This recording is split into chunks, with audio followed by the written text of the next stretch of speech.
So, without further ado, Russ Crawford, a guy who I've gotten to know extremely well in the last couple of days, who has strong perspectives on a number of issues that relate to this industry. He's lived and breathed it for some years yet.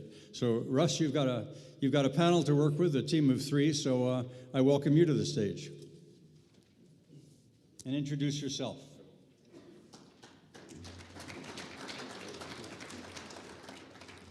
Thank you, Barry.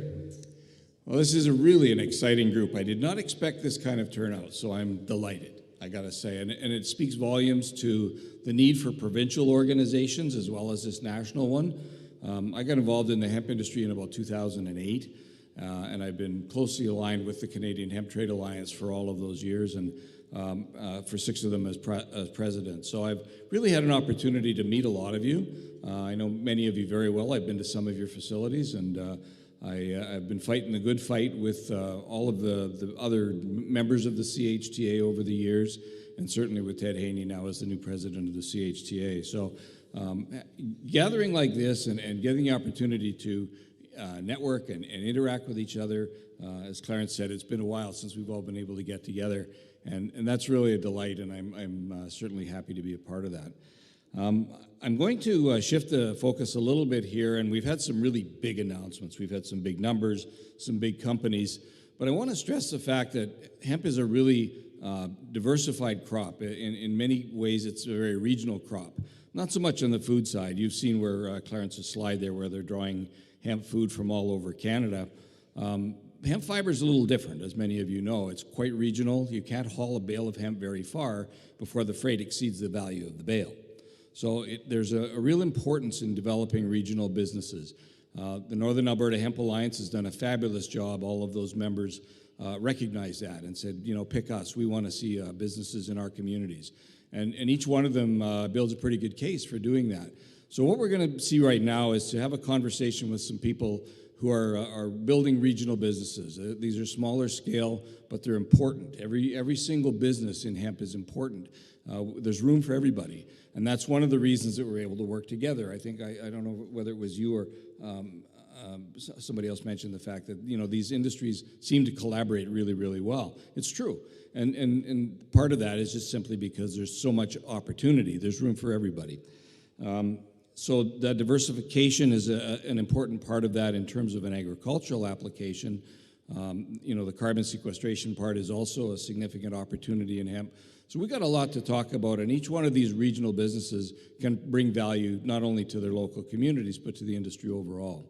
So we're going to get presentations from 3 different people who developed a passion for hemp. And they've brought their interest, they put their money where their mouth is, and their heart and their soul in building their businesses. And each one of them is just going to tell you a little bit about their experiences.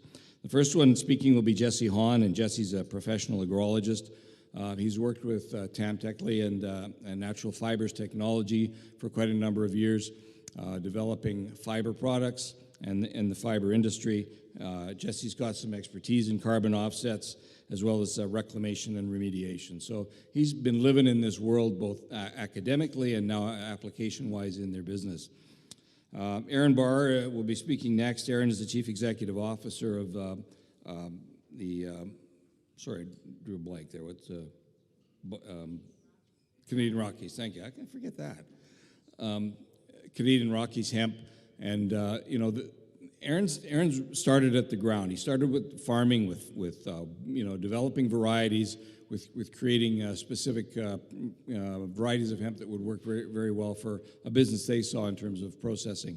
You know, they picked Bruderheim, another northern Alberta location, and an optimal one in terms of where to locate a plant. So they've got a really, really good start. They've attracted some investments, and they have an opportunity to grow that business significantly. But Aaron's very passionate about the industry as well.